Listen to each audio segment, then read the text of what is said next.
Good to see you again. This is Kung Fu CJ's Jackson and Jackson podcast, aka the Deacon Talks. And we're here tonight and we're going to be talking about morals and metaphysics. Um, the speaker is right now trying to find his book. Um, we're going to be going into the book of Enoch. Um, also, the difference between what metaphysics is. And so right now, Apostle Jolly is at work, so we won't disturb him right now. And we have here, introduce yourself, Professor. This is Kevin Jackson. Alrighty. So now, when we talk about morals and metaphysics, how are they paralleled? All right. All right. The short word for metaphysics. Do you know what the short word for metaphysics is? No. It's only 5 letters. Stuff. Yeah, Oh stuff. my goodness, stuff. Okay. So your stuff is different than my stuff. My stuff is different than all the other stuff around me. Okay. Uh, and all of our stuff is created stuff.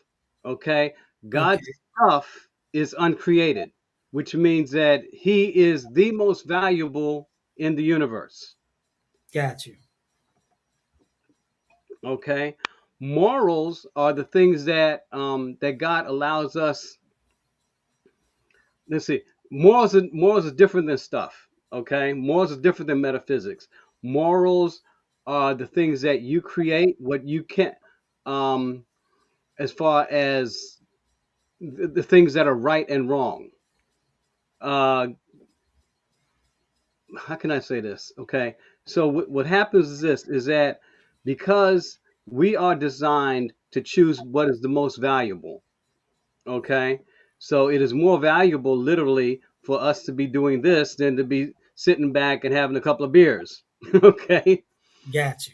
So we make a choice, and when we make a choice to do things and whatnot, right, we are normally choosing what is of the highest value for us to do. Got you. Okay. So at some point in time in eternity past, okay, in I believe it's Job chapter 42, where God is yanking Job's chain. He says, "Where were you when I was doing this, that, and the other?" And he says, "When all of the stars, when all of the stars of God sang together." In other words, at one point in time, every all of the angels were all in harmony. They were all in unison as far as how great God was. Okay, That's and so they made a moral choice to rebel against him. Okay, this when God, God created in what theologians call an ex nihilo. In other words, He created something out of nothing. What we cannot do that. We create our choices. mm-hmm. Okay, the angels cannot create ex nihilo. They create their own choices. They are not what we would call spiritual robots. Okay, they Right. they are also moral beings. Okay, so that's the reason why there's a certain angels are called the holy angels. Those are the ones that chose never to sin. Right. Okay, there are other angels that did choose to sin. They decided that they were going to follow that cosmic maniac that we call Lucifer. Okay, Okay. now then, at a certain point, okay, um, when Lucifer tempted Eve, okay, God in Genesis chapter 3 declared what we would call a seed war. Okay, Right. where in Genesis 3:15, he says that I will create enmity between your seed and the seed of the woman. Now, what that tells me is that if if he's talking to the snake, if he's talking to the serpent, and he's saying that the serpent has a seed and whatnot, right? And he's speaking to the devil that is inhabiting the serpent. He is saying that that particular being can also replicate. Right. Okay, that being the case, okay, in the book of Enoch, you had 200 of the watcher, what we call the watcher angels, that made a pact. They were led by a fallen entity by the name of Simraza. Sim, I don't have the book of Enoch with me, so I'm have to fake it until I make it. Uh, Ah. so, but he and 200 of his followers decided that they were going to come down and mate with human women. It is recorded in the book of Enoch that it was 200 of them, but it is also recorded in Genesis chapter 6. It said that they came down and took wives and they mated with them, and they were called the mighty men, the men of old, the men of renown. Okay. Okay. So we call these mighty men the giants or the Nephilim. So, okay, this happened in the days of Jared. Now let me see if I can find it very, very quickly in the book of Jasher. This is I could have sworn I pulled my book out. okay. Enoch is the king. Da, da, da, da. Jared, Enoch is born. Enoch, Methuselah is born. Okay, and it does not give me the exact date of birth of when Lamech was born, but we know this. Okay, Lamech had to be born at least 500 years because Noah was 500 years. Noah was 500 years old when he started building the ark. Got Okay, so here I'm going to read something out of Ken Johnson's book, which is called the Ancient Testaments of the Patriarchs. okay. Now, I always thought that okay, what was on the ark? Okay, I always thought that okay, probably the book of Enoch and also the book of Jasher. Okay, at least the beginnings of the book of Jasher. Okay, Right. Right. Jasher means the book of the upright. Jasher was not a person. Okay, so within the book of Jasher, at least that's when it was started anyway. It was called the Book of the Upright, where they were keeping records of what was going on. It's not. It is Jasher is a Jewish history book. It is not scripture, but it is a Jewish history book. That is right. Okay, um, it is in the book of Jasher, for instance, where in Second Timothy it is said, Janus and Jambres, okay, that were that tempted Moses in Pharaoh's court. Where in the Bible it does not give their names, but in the book of Jasher it does. Okay, and so, but also in the ark we find also on the ark you also find that there were the last will and testaments or diaries of the early patriarchs that lived before Moses. And how do we know that? Because they were found within the Dead Sea Scrolls. All right. Okay, so I'm going to read this part um, about Lamech, and Lamech has is the father of Noah. Okay, Noah, was the one that built the ark and whatnot, right? He and his three sons and their wives were the only ones that were left after the flood. Okay, so here we are. This is what I'm going to call uh, the Maury Show, 3500 BC. Okay, Okay.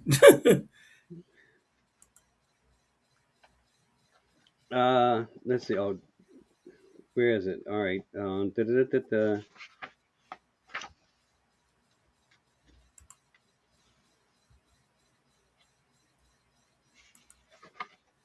Okay. The Testament of, all right, I'm reading out of Ken Johnson's books, The Ancient Testaments of the Patriarchs, autobiographies from the Dead Sea Scrolls. Okay. The Testament of Lamech, who was Noah's father, is found in 1Q20, which is commonly called the Genesis Apocryphon. It is fragmented but reproduced here. Enoch tells the same story in his testament, which is found in chapter 106 and 107 of the Ethiopic book of Enoch, also reproduced here. The Dead Sea Scrolls is as follows. And all of us from dot dot dot. So in each way we may consent in this adulterous act dot dot dot. All that you will. In other words, dot dot dot means it's fragmented. They don't know exactly what it was. Okay. Okay. You will amplify anger and will be unstoppable, and it will be unstoppable. For who is there? Who in the heat of anger? The simple, the humble, and the lowly shake and tremble. Okay. You are now imprisoned to cease from your anger by your anger, since we will leave the house of the Holy One. Now your hand is ready to strike and to destroy all, because he ceased speaking when we were in prison, a fire that has appeared before the Lord of heaven, and attacking them from behind, and no longer seek grace and mercy from the Lord of eternity before the Lord of eternity. Uh, Let me skip this next one. Let me skip this next section, and let's go to column 2. It suddenly occurred to me that the conception, talking about for Noah, Mm-hmm. could be from watchers, or the seed from the holy ones, or Nephilim. My mind wavered concerning the baby. The baby he's talking about is Noah. Mm. Then I, Lamech, was so upset that I came to Bedenosh, my wife, and said to her, I swear by the Most High, the mighty Lord, the King of all ages, one of the sons of heaven. So you must tell the whole truth to me, no matter. You have to truthfully recount for me, no lies. Will you give birth to a son that is unique? Then I, Bedanosh, my wife, started crying and pleading with me. She said, my brother, my husband, you have to remember the time of our love, my pleasure, the heat of the moment, and my panting heart. Okay. This is a little bit rough, right? That sounds like the book of songs. Song of Solomon, right? It Yeah. says, I swear I have told you everything truthfully, but I didn't believe her. Okay, so Lamech is saying, I don't believe you, babe. Okay, I'm not getting it. Says, when Bedanosh, my wife, saw that my demeanor had changed to anger, she calmed down and said to me, my husband, my brother, my pleasure, I swear to you by the great Holy One, the King of heaven, that this baby is yours. Yours. You are the father. This is Maury, 3500 BC, right? You are, I say you are the father, right? Okay. All right. I have not slept with any stranger, watcher, okay? In other words, these fallen angels, Just- nor son of heaven. Why do I see sadness in your eyes and doubt on your face when I tell you the truth? Then I, Lamech, ran to Methuselah, my father, and told him and asked him to ask his father, Enoch. Now, we're talking about these guys that are now, they're hundreds of years old, okay? Enoch only lived to be 360, okay? Mm-hmm. Methuselah lived to be 969. He's the oldest person that lived and died, okay? And Mm-hmm. so this is a few hundred years before the ark, because Noah didn't build the ark until he was 500 years old, okay? I, Lamech, ran to Methuselah, my father, and told him and asked him to ask his father what the dream actually means, because he knows the watchers well, and God makes everything known to him. In other words, Methuselah, he didn't trust Methuselah, Mm. okay? He did trust Enoch, Right. okay? Methu- He makes everything known to him. Methuselah, my father, understood the importance of the dream and went to Enoch, his father, in the land of Parvain, which is called the ends of the earth, to find out the truth. He said to Enoch, his father, my father and my Lord, I have come to you. Do not be angry that I came here to seek you. Here's column 3. For in the days of Jared, my father. Okay, so this is Enoch's father, right? Where the sons of heaven dwelt, human houses, and upon all over the earth, from my land to that sea, he will place all of it as one fruit. He called his people, now go, truthfully, without lies, reaches by way of a spring to, dot, dot, dot. He is the one who will divide the entire earth, and with, unreadable, he made sure Methuselah, his son, understood. To him, in every sea, the Lord will give him an everlasting name from her womb. Now they will, talk about the watchers, they will be the cause of much evil for all ages. I have passed judgment upon them, the name of the great holy one, and an end from the face of the earth. He wrote all of them in a scroll as a remembrance, all. Methuselah, my son, this child, for when I, Enoch, not from the sons of heaven, but from Lamech your son, he remembers because his appearance, your son, Lamech was afraid. Go tell Lamech your son that the child is truly his, not from the sons of heaven. He will be exalted on the earth.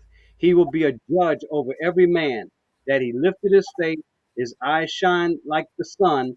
This means that not the seed of a stranger, they will be caught and destroyed by their own impurity. They will act with much violence until they boil over, and every path of violence. Make sure you know this mystery, what will occur in his days. Blessing the Lord of all. When Methuselah understood the interpretation, he revealed it to Lamech, his son, the mystery. When I, Lamech, understood, I rejoiced in the Lord.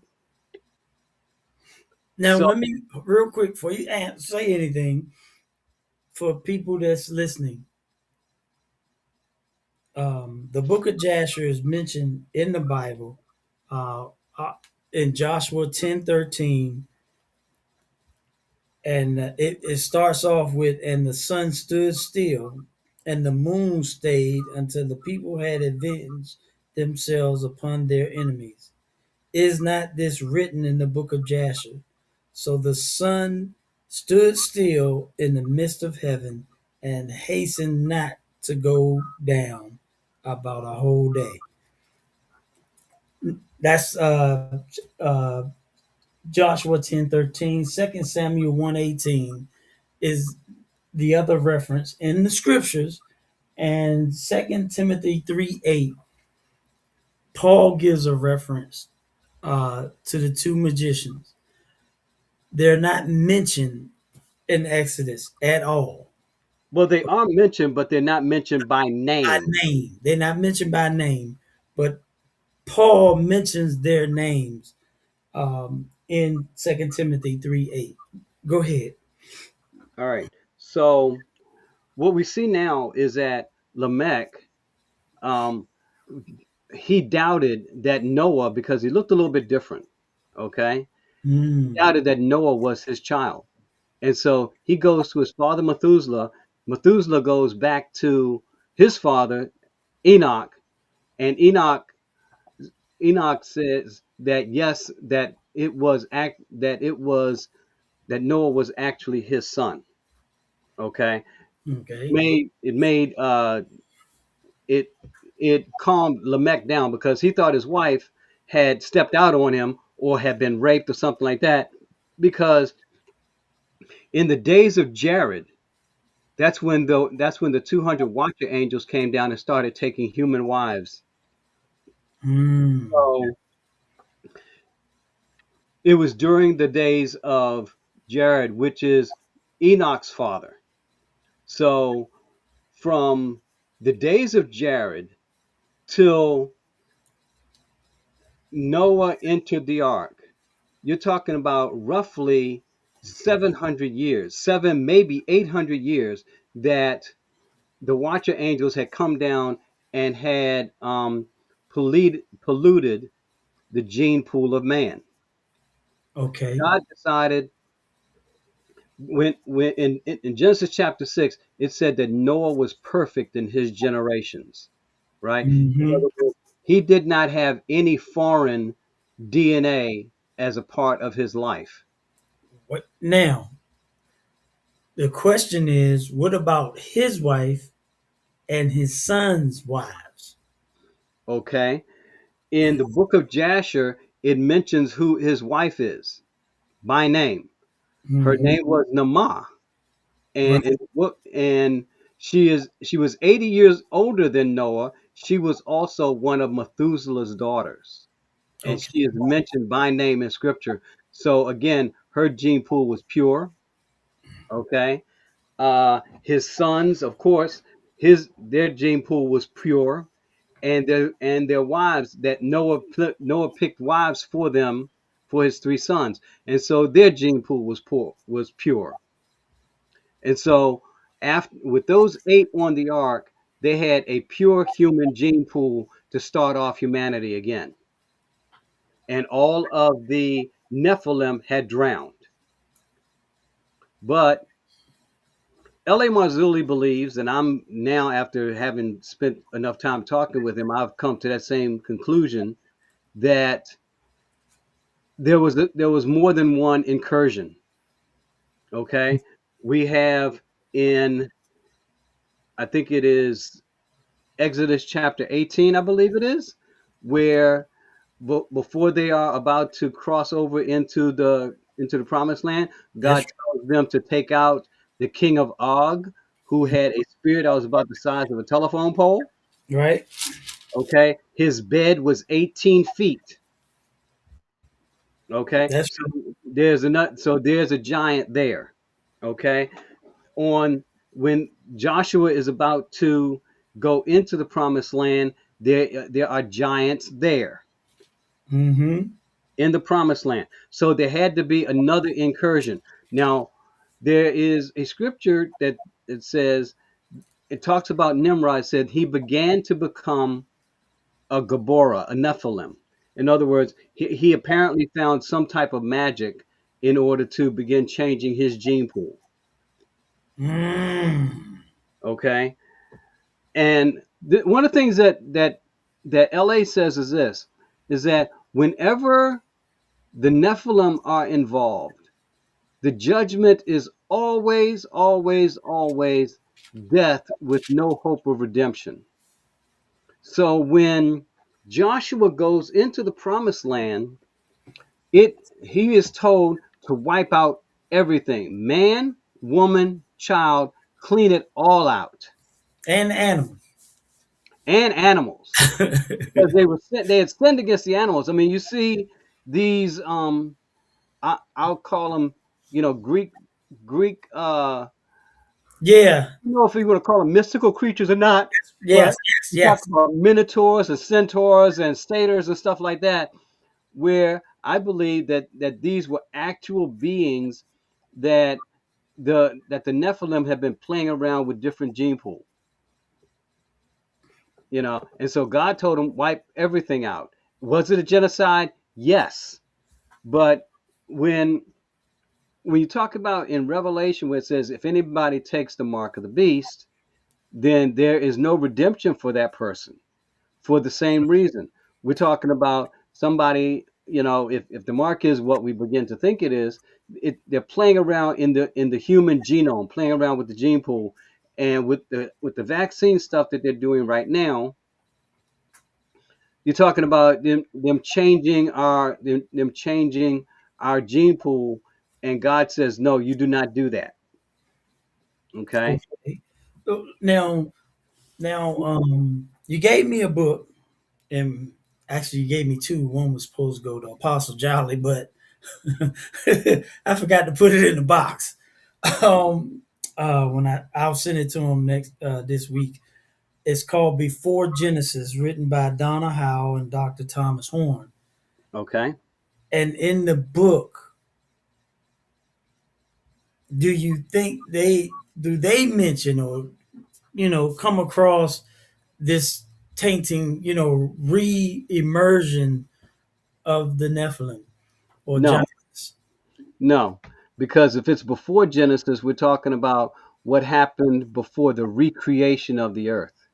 Okay, Genesis 1:1, and God created the heavens and the earth. And then you have what theologians call the gap theory. Okay, because then it says, and the earth was without form and void, toho e voto. I think that's what it is. In other words, you're talking about a recreation of the earth. There had to be a cataclysm in between Genesis chapter 1 and chapter 1 verse 1 and Genesis chapter 1 verse 2. So I know what you're talking about. Is the unauthorized history of Toho and Boho and the That's it. chaos dragging in the land before time. So Right. if that means there were no humans then, right? Because Right. we got the whole evolution thing going on, and people believing that we've been around for billions of years. Yeah, well, see, this is where I have, I'll call it a minor issue that I still haven't worked my way through yet. Um, because, all right, what is time? Time is the measure of sequence. Okay, Okay. And so the the eternal now theory about God is that there is no sequence in the being of God. I believe that there is, because there are specifically things that God did. In the beginning, God created. Well, if there was no sequence, then God could not have done that, because he clearly does some things after other things. And God separated the night from the day. And God told the earth um, to bring forth, animals and, fish, and do this. Okay, so God literally does one thing after another. right. Joshua, we just read where Joshua prayed to the Lord and whatnot, right? And the Lord stopped. He stopped. I don't think he stopped time. I think he allowed the universe just did not go on until Joshua finished doing what he was doing. Kept the light on. Did the rest of the stars stop? God can do whatever he wants. That's right. Okay, but we're still talking about sequence. Hmm. What the sequences look like for us is completely different than what the sequences look like for God, but yet in the same respect, it's still sequence. And we still measure it. Okay. Eternity past. Okay. The thing that's scared that blows everybody away is, okay, you cannot go back to a point where God did not exist. But at some point in time, God decided to do something that he had not done before in the past, which was he created the angelic realm and he created the angels. That denotes sequence. Okay. All right.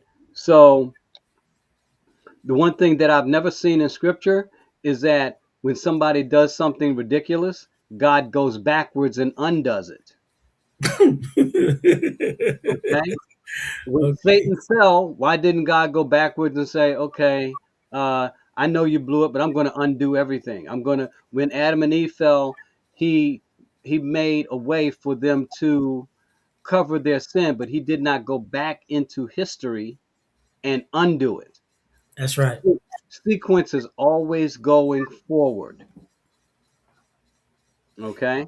And so okay, I am going, God says, there was a new heaven and a new earth created. Okay, the old one had passed away. The old one. And so bottom line is, when you talk about one, if it has all passed away, Peter says that the entire thing will be burnt up with a fervent heat. Right. In other Right. words, God doesn't undo it. Okay, he he doesn't undo it. He blows it up and starts all over again with a new heaven Basically, and a new earth. He got does he doesn't take it apart as if it never existed. He records that it once did exist. you. Right. He blows it up and he starts all over again and he creates. That's Toho Evoto. I guess I forget how it's pronounced, but that was Yeah, that's it. Okay, that is before Genesis. Okay, before he recreated the heavens and the earth. Okay, and so he did not undo. Okay, in Colossians chapter 1, it's called the Colossians force. Okay, it Okay. says that he holds the universe together by the word of his power. Now, there's some folks that are starting to teach that in at in the Battle of Armageddon, that Jesus just decides at the Battle of Armageddon that he's just going to stop holding people together. He just, they just he just decides, all right, I'm sick of this. He just stops holding them together. He's not going to go through a big battle and whatnot, right? He just stops, and they just completely fall apart.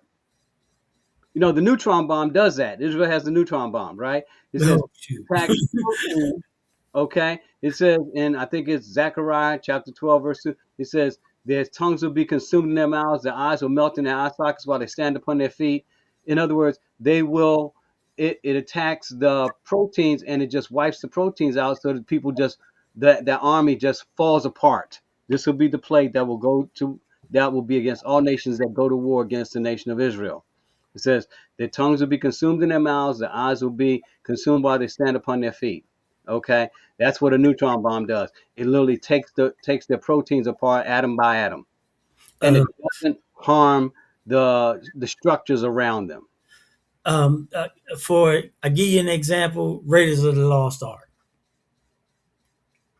Okay, When the Germans finally got the Ark, they took it to a sacred place with a priest, and they basically opened it, and that's exactly what their bodies did.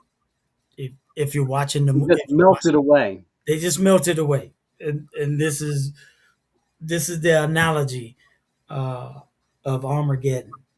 Belloc, Belloc, Belloc, you could say he melted away. He was in a high priestly garb, but I don't know whether he was a Jewish high priest. I tend to doubt it. No. Tend to doubt it. um, I'm gonna go to the side real quick. Then, now you turned me on to Peter Stoner like maybe 20, 25 years ago. No, And it had to be a lot longer than that. it was in reference to Science Speaks. Right. Touch on that. What do you mean? Well, in his book, he uses science and mathematics to prove the existence of God or Okay. a creator. And so, um, I, because I had to go pick up Mikey, I didn't get a chance to like get into it to find certain questions to ask. But if you for anybody in the audience, you can actually download the All right. whole book. It's only 100 pages, and he goes through and explains with science and mathematics the existence of a creator God. And so you have his name, Peter Stoner, and the name Book of was his written book. in 1959, the year I was born. Either 58 or 59. Okay. And the Yes, book is online. You can read through the entire book. right. Um, Probably in a day. It's only 100 pages. all right. I'm going to go someplace else at this point. All Okay. right. So the Nephilim had they had roughly between 700-800 years. Okay. Then Noah. Okay. Uh, and so all of them were destroyed at the flood. Okay. But Okay. then there had to be another incursion. Okay. It is said that Nimrod had done something to himself, and he began to become a Nephilim. Okay. Mm, So now you've got this other incursion is starting all over again. Okay. You've got Abraham, who, all right, let me start. Let me say this one thing. Okay. When in Genesis chapter, I think it's 3, You have the Lord walking in the garden with Adam and Eve. The Lord walking in the garden in the cool of the day. Okay. Right. This is what you call, what theologians call an appearance of Christ in the Old Testament before the incarnation. Okay. Okay? This is what is called a theophany. Another word that you see is the angel of the Lord. Okay, so throughout the Old Testament, in different places, you'll see the angel of the Lord. Um, this is an appearance of Christ in the Old Testament before the incarnation. Okay, so here we are in here we are in Proverbs chapter 30, where it says, "Who is it that takes the wind into his fist?" He said, "What is his name, and what is the name of his son? His son. Surely you know."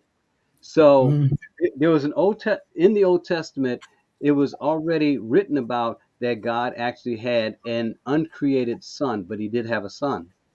Okay, so now could did God the Father walk in the garden? I believe no. I believe it was a theophany. It was Jesus that was walking with him. Who was Jacob wrestling with that dislocated his hip? It was the angel of the Lord, right? okay. All right. Um, there was, Jesus is. I mean, there's Jesus talking with the woman at the well. Okay, and she's saying, are you better than Jacob who dug this well? Someone says, I know Jacob. Didn't say I knew him. Says I know Jacob. Meaning that's he's in heaven. You know, and so, but now dig this. You have you have Abraham, same person. Hmm. Is the Abram is has the angel of the Lord. He's got Jesus, and he's got two angels that come there, and they are about to wipe out Sodom and Gomorrah. So it says that the cry of their wickedness has reached into heaven. Let me see what's going on down here. So now Abram says the Lord says to Abram, son says, I'm going to come back next year. By next year's time or whatnot, right? You're going to have a son. Sarah laughs, okay, Right. and Sarah laughs, and Jesus called her out on it. Someone said, "Why did you laugh?" And she, I didn't laugh. So I said, "Yeah, you did laugh." He called her out.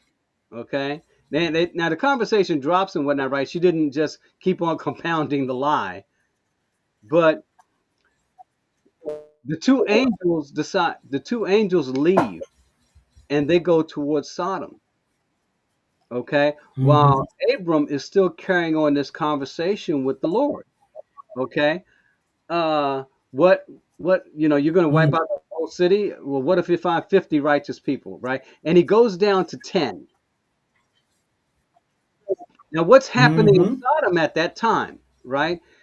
At time, you've got Lot, who has, these guys have come and decide, yo, you got these two guys that are in there, send them out here because we want to have fun with them, we don't want to have sex with them. And what gets me is this, is that they are trying to have intercourse with two angels. Okay. Mm. Now, apparently, they because of the second incursion, they have done it before. They may not have. Mm. Okay, but it is not something that is unusual to them to have intercourse. As far as morally, with mixing their metaphysics, their stuff with angelic stuff. Got you. Now, I, here Lot is. He's going to go and offer his two virgin daughters to the guys outside. He's a great. He is definitely a great figure for being a great father. He, He's going to do this rather than take a chance on them violating these two angels. And they yank him back inside. They said, "No, we got this. Don't worry about it." And he blinds everybody out there, and they're banging around trying to find the door so they can try to force themselves in, have intercourse with a couple of angels. They are, and they apparently they either have done it before or they have heard of it being done before. Mm-hmm. And because we already know that that there has been more likely than not a second incursion by that time because of what was going on with Og, okay, in Bashan. And so my thought is this, okay, you they've done this before, they're trying to do it again. You have angels that have you have you have the giants that have popped up again in the Holy Land. God had told Abram, some says, in 400 years, your people are going to have to go and clean this place out again. But the sin of the sons of Anak has not reached its fulfillment yet. So, God okay. was giving them another 400 years for them to do it, and He was also giving another 400 years for Joshua's army, for the tribes of Israel to be strong enough to take out the promised land. Oh, all right. So this is where I'm at listening. This second, this second, and Incursion. yeah, this had to happen around the time that you're saying, around either Nimrod's time. Who is Nimrod's son? I mean, who is Nimrod's father or grandfather? Which uh, one of the three sons of Noah? Ham. I believe it was Ham. Uh, and Ham.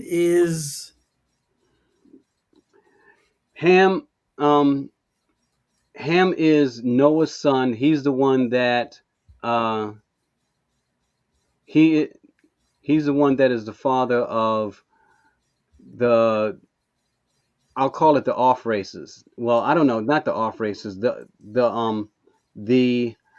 technological races. Let's put it that way. which Uh, that's where it probably happened, basically.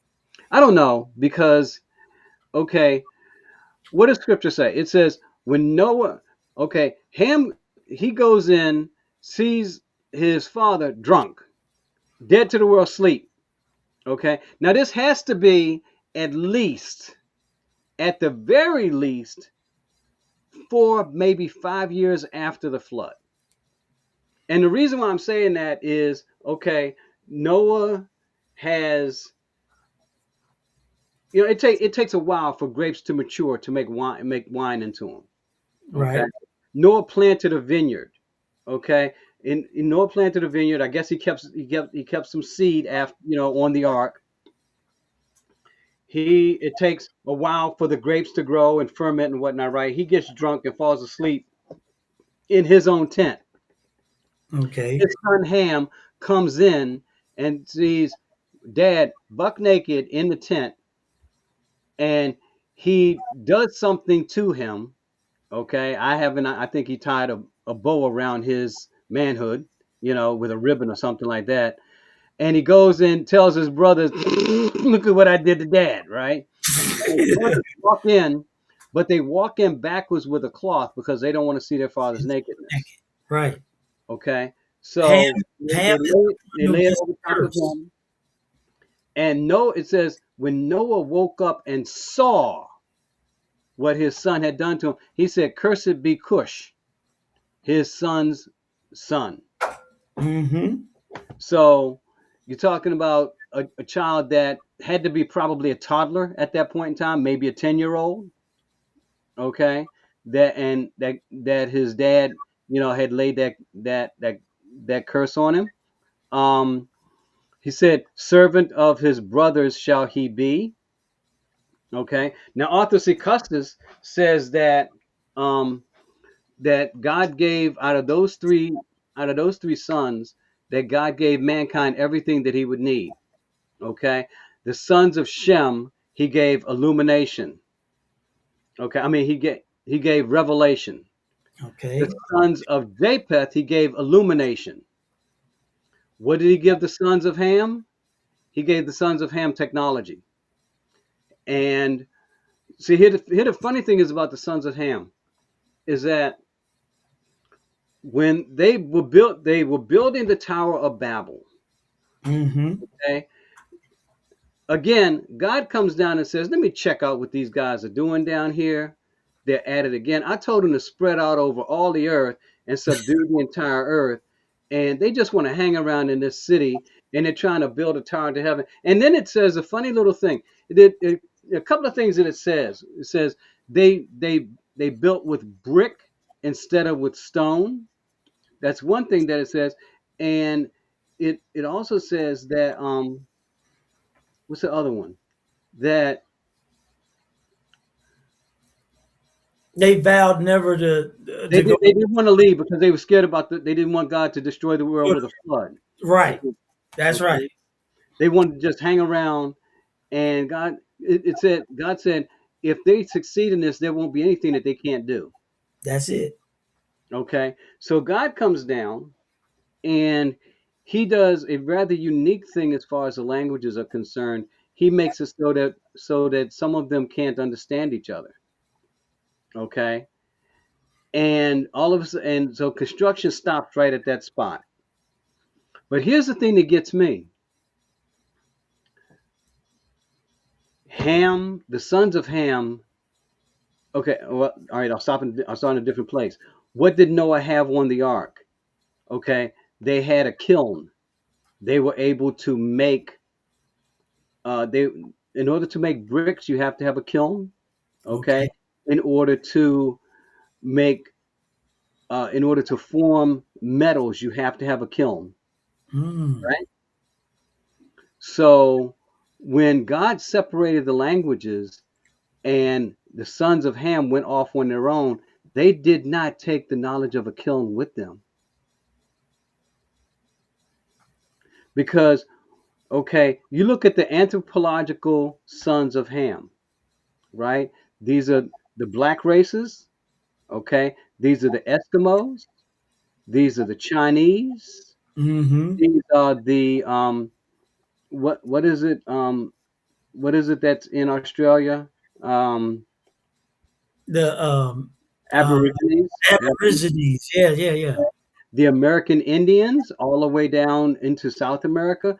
That none of these different groups who are anthropological sons of Ham had the knowledge of a kiln, whereas the sons of Shem did, and so did the sons of Japheth.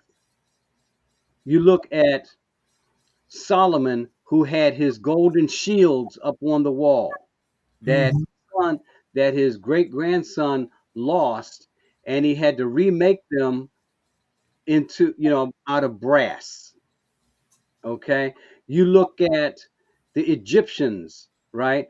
Sons of Japheth. Okay, they had chariots, they had metal that they had molded. These weren't just beaten into place and whatnot, right? These were molded and whatnot, right, with a kiln. Whereas the American Indians, even what is it, 300 years the discovery of after the discovery, with the Pilgrims, they still didn't have the American Plains Indians still didn't have the knowledge of a kiln. Mm. They still didn't have it. They still It had was to trade for metal things that were made. When when Marco Polo went in the 12th century to China, they found fireworks that were already there. Okay, but they still didn't have knowledge of a kiln. They what's the guy's name? DeSoto. He writes this book because he talks about economics in different parts of the world. He said that in China, when the Europeans brought the knowledge of a kiln, right, and they were able to begin molding things for themselves, and they were beginning to become rich. the the ruling class, not the Effendis. What is the ruling class called in China? Um, they decided to destroy the kiln because they did not think that peasants should be walking around in purple, and they were making themselves rich by the things that they uh, was able to make. Mandarin, that's what they were called. The Mandarins decided to destroy, because that was the ruling class in China. They decided to destroy the kilns and the ironworks because they did not want the peasant classes to be able to buy the things that the rich only had access to. Mm, wow. So we're talking Randy, about, Randy DeSoto, he wrote this book called The Mystery of Capital. That's what it was called. He wrote it back in the, what, I think the 1990s, The Mystery of Capital. And I've never forgotten that story when I read the book. Is that the knowledge of being able to create things with iron? Okay, they the sons of Ham did not take that with them. All over the world, you know, the not the sons of Japheth had the knowledge of a kiln, and the sons of Shem had the knowledge of a kiln. They could the Philistines would not allow the Hebrews metal stuff and whatnot, right? Weapons or anything, because but they had that particular knowledge. mm-hmm, Okay, they took all the metal stuff. If you wanted to have your plow repaired, you had to take it to a Philistine city in mm, order to have your plow repaired, because they would not allow them to, to create weapons and whatnot, right? But they had the knowledge of a kiln. You had the Romans, the Greeks, they had the knowledge of being able to do this stuff and whatnot, right? But the sons of Ham did not after the flood. But that knowledge had to be on the ark. The right. pa- the the the testaments of the patriarchs had to be on the ark. This is stuff that Noah had to bring with him. Also, the pagan rituals and pagan rituals that were being practiced before the flood. I don't know if they were on the I don't know if they were on the ark or not. I think that, remember, you're talking about spiritual beings that when you open yourselves back up to them, they can they can give you that knowledge back again. Well, I mean, if I'm not mistaken, I read it in the book of Jasher of how Noah warned his children not to, you know, get involved with the certain uh, rituals and occultic stuff. Which means That that they had to know it even though they didn't practice it. practice it before the flood. I It is difficult for me just thinking, okay, they saw what God had done, and yet you're going to do this anyway. Right. But then again, you have one son that carries a curse who But the curse, okay, I who might have, was might have been angry at God. okay, but the curse, the how can I say this? Okay, Arthur C. Custer says that the curse was not that they would be slaves, okay, which is what they said in, about black folks and whatnot, right? Mm, You were cursed to be slaves, da da da da. The curse was that you would. What Arthur C. Custer says in his book Noah's Three Sons is that the curse was that the sons of Ham would not benefit from the things that they invented. there you go. Okay, uh, that being the case, they had to go into all the world and just conquer the entire world just using what they found. I got you. Okay. And so they did not receive the benefit of the things that they invented. And so it wasn't slavery. They were servants in that the things that they invented, the things that they created, they did not get full benefit from. Sounds like a couple of stories about, African Americans creating this, creating that, or expanding on something and not getting the credit. Right. I am a very good technician. Okay. For me, I can in many cases just look at something, figure out how to put it together. But I don't normally create something. I can normally fix almost anything. I can Right. figure it out from scratch in many cases. And so there are a lot of black folks and whatnot, right? They can figure out stuff and whatnot, right? Uh, Tanet's father, my mom used to call him a shade tree mechanic.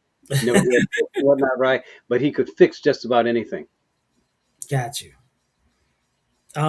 Well, we're running up on the hour. Um, just all I ask you to do is just let me know who's available next week. I think it'll be Derek Gilbert. I'm going to try my best because he did answer my text, Okay, and he was supposed to give me a call back this afternoon, but he didn't. But I'll get in contact with him and I'll see if I can get him to come on next Friday. 10-4, and I apologize, Apostle Jolly. Um, he was at work and he was trying to get on, but it's okay. He will be on his show at 7:30 Saturday and Sunday, um, as the End Time Prophet. Uh, Check him out. Apostle J is his channel on YouTube. Um, he also will be live on Facebook. Um, as far as Kung Fu CJ's channel, um, we try to do this every Friday, 7:30. Uh, I'll give a shout out always to Metro Conservative Media, Soldiers of Finance, and Chaotic Truth for inspiring what I'm trying to do here. Um, right now, like the professor says, he's going to try to get on the Gilbert. If that is possible, we will have another great author speaker on the channel that we can pick his brain. 10-4. So as we leave this place, I just pray that God bless you all, keep you, and his face shine upon you and give you peace. Peace out.